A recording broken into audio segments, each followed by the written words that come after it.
సరఫరా చేయడం చేత కాదు, చేప పిల్లలు సరఫరా చేయడం చేత కాదు, ఏమైనా మాట్లాడితే పైసలు లేవంటాడు.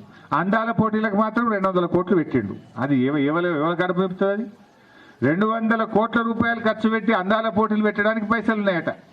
రైతులకు జనుము జీలుగు విత్తనాలు ఇవ్వమంటే పైసలు లేవంటాడు. ఇది ఎక్కడి గవర్నమెంట్? మా ముదిరాజులకు చేప పిల్లలు ఇవ్వమంటే పైసలు లేవంటాడు. చేప పిల్లలకు ఎంత అవుతాయి? తిప్పి తిప్పి కొట్టే 100 కోట్లు అవుతాయి. నువ్వు 200 కోట్లు పెట్టి అందాల పోటీలు పెట్టబడుతుంది. అది ఏ వర్గానికి, ఏ గ్రామానికి, ఏ ప్రజల కడుపు నింపుతుందని నేను అడుగుతా ఉన్నా. ఎవరి కోసం అందాల పోటీలు నిర్వహిస్తున్నావు? దాని ద్వారా ఈ రాష్ట్ర ప్రజలకు వచ్చేది ఏందో ఇవాళ ముఖ్యమంత్రి గారు సమాధానం చెప్పాలి. అంటే ఈ రకంగా తయారైపోయింది వ్యవస్థ. చేయాల్సిన పని చేస్తలేరు.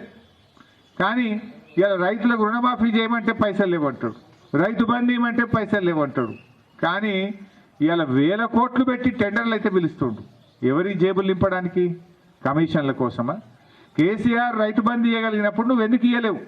వానకాలం ఇవ్వపోతివి, యాసంగి ఎగబెట్టివి, 15,000 ఇస్తా అని ఇచ్చే 10,000 కూడా ఇవ్వకపోతివి. కానీ ఇప్పుడు ఏం చేస్తుండు?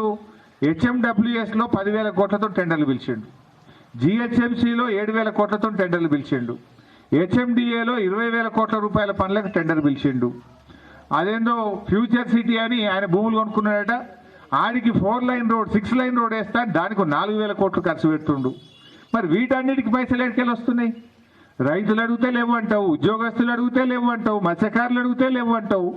1,00,000 కోట్ల రూపాయలతో టెండర్లు పిలిచి పనులు చేస్తున్నాడు. అంటే నీ కమిషన్ల కోసమో, నీ జేబులు నింపుకోవడానికో, ఢిల్లీకి కప్పం కట్టడానికో, కాంట్రాక్టర్ల కోసం మాత్రం నీకు 1,00,000 కోట్ల రూపాయలు వస్తున్నాయి.